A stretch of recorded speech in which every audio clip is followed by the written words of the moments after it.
Hello friend, कैसे हैं आप लोग। आई होप आप लोग अच्छे होंगे और अपनी तैयारी मस्त तरीकों से कर रहे होंगे। तो चलिए आज हम देखते हैं हिंदी से ये टॉपिक संज्ञा। क्या देखेंगे? संज्ञा का टॉपिक देखेंगे। ठीक है, तो चलिए आइए देखते हैं संज्ञा टॉपिक।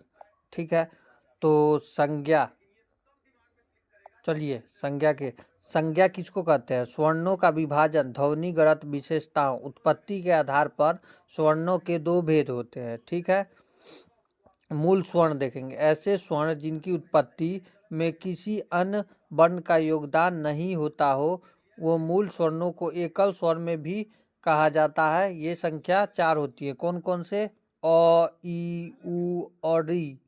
ठीक है, दूसरा देखेंगे। दूसरा में है संघ स्वर्ण, ऐसे स्वर्ण जिनका निर्माण दो स्वर्णों के मिलन से हुआ हो, जैसे आ, बड़ी ई, बड़ा ऊ, ए, ओ, ए, औ। ठीक है, अ से उ तक, अ प्लस अ बराबर आ होता है। आ प्लस छोटा ई बराबर ई होता, ई प्लस छोटा ई, छोटा ई बड़ा ई होता है। ऊ प्लस बड़ा ऊ होता है। ठीक है,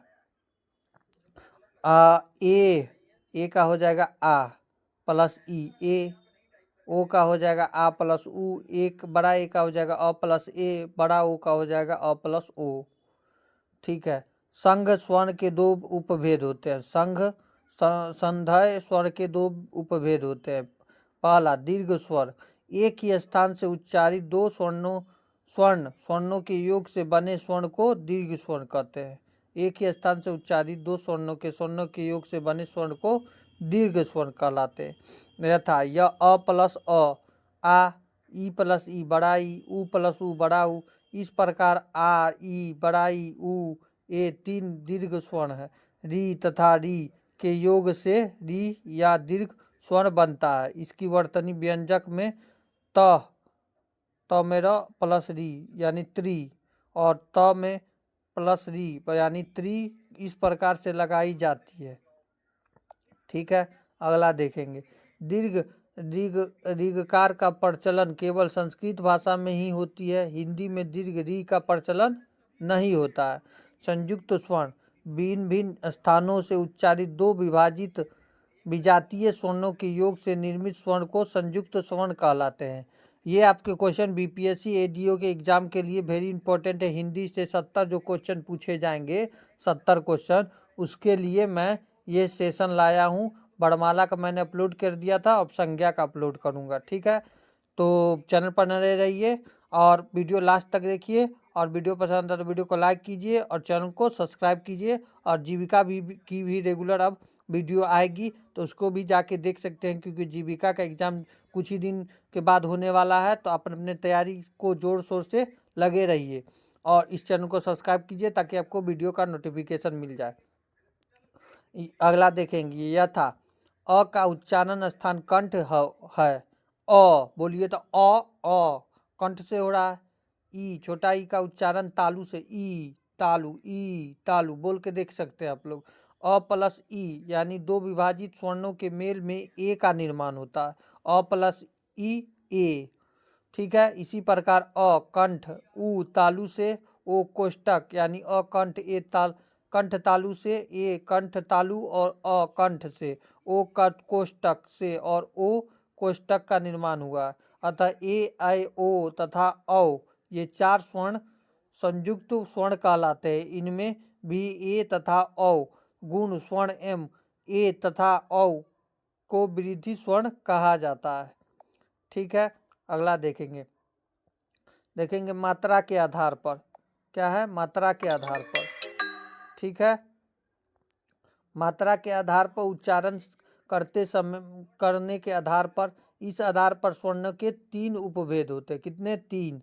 अह्स्व स्वर, जिन स्वर्णों के उच्चारण में अपेक्षाकृत कम समय लगे, अर्थात एक चुटकी बजाने के बराबर समय लगने वाले एक मात्रिक स्वर्णों को ह्स्व स्वर कहा जाता है। जैसे अ प्लस अ, ई, उ, अ, ई, उ तथा री, इन चार स्वर्णों को हंस स्वर, मूल स्वर्ण अथवा एक मात्रिक स्वर्ण कहा जाता है।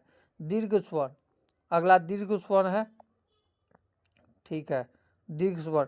जिन स्वर्णों के उच्चारण में ह्रस्व स्वर्ण की अपेक्षा अधिक समय लगे, अर्थात 2 चुटकी बजाने वाले के बराबर समय लगने वाले द्विमात्रीय स्वर्णों को दीर्घ स्वर्ण कहा जाता है। जैसे आ, बड़ा ई, बड़ा ऊ, ए, बड़ा ए, औ।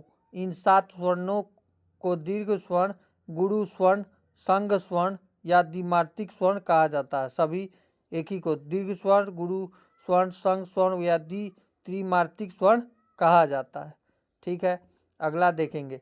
अगला है प्लुत स्वर्ण। जिन स्वर्णों के उच्चारण में सबसे अधिक समय अर्थात 3 चुटकी बजाने के बराबर समय लगने वाले त्रिमात्रीय स्वर्णों को प्लुत स्वर्ण कहा जाता है। अर्थात ओम में ओ को अधिक लंबा खींचने पर ओम बोला जाता है। बोल के देख सकते हैं आप लोग, ओम।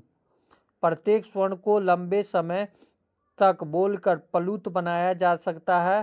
प्लुत स्वर्णों का प्रयोग हंसने में, रोने में, दूर खड़े व्यक्ति को बुलाने में तथा संगीत शास्त्र में स्वर्ण सौंदर्य की अभिवृद्धि हेतु किया जाता है। अगला देखेंगे ओष्ठकृति के आधार पर। इस आधार पर स्वर्ण के 2 भेद होते हैं। पहला वर्तुलित वृत्तमुखी स्वर्ण। ओष्ठक को वृत्ताकार गोल करके जिन स्वर्णों का उच्चारण होता है उन्हें वृत्तमुखी या वृत्ताकार स्वर्ण कहा जाता है। अगला जैसे उदाहरण के लिए ऊ, बड़ा ऊ, ओ, बड़ा ओ तथा गृहीत स्वर्ण का आ, कॉलेज। इन 5 स्वर्णों के को वृत्तमुखी स्वर्ण कहा जाता है। वृत्त ऐसे वृत्तमुखी यानी ऐसे।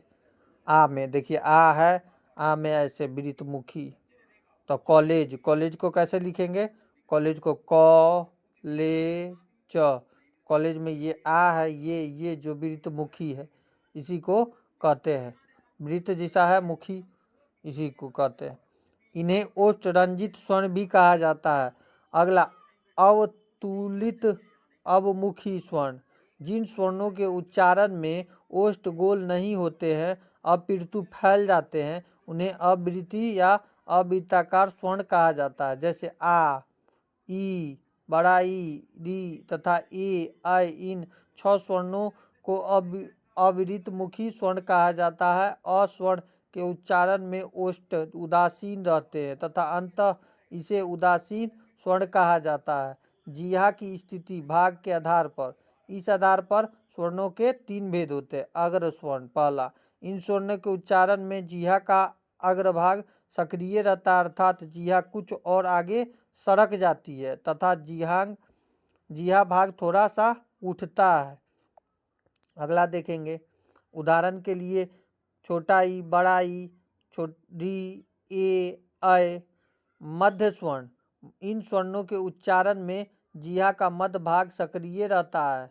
जीहा ना तो आगे खिसक सरकती है और ना ही पीछे हटती है। इन दृष्टि से हिंदी में केवल एक ही मध्य स्वर्ण होते हैं। कौन से? अ। कौन से? अ होते हैं। ठीक है, अगला प्रश्न स्वर्ण। प्रश्न स्वर्ण के उच्चारण में जीहा का प्रश्न भाग थोड़ा सा उठता है। स्वर्णों के उच्चारण में समय जीहा थोड़ी पीछे सरक जाती है। अर्थात एग्जाम्पल में आ पे बिंदु है, आ पे ये गोलाकार है। ठीक है, ऊ, ओ तथा औ। जीहा की ऊंचाई या मुख के खुलने के आधार पर।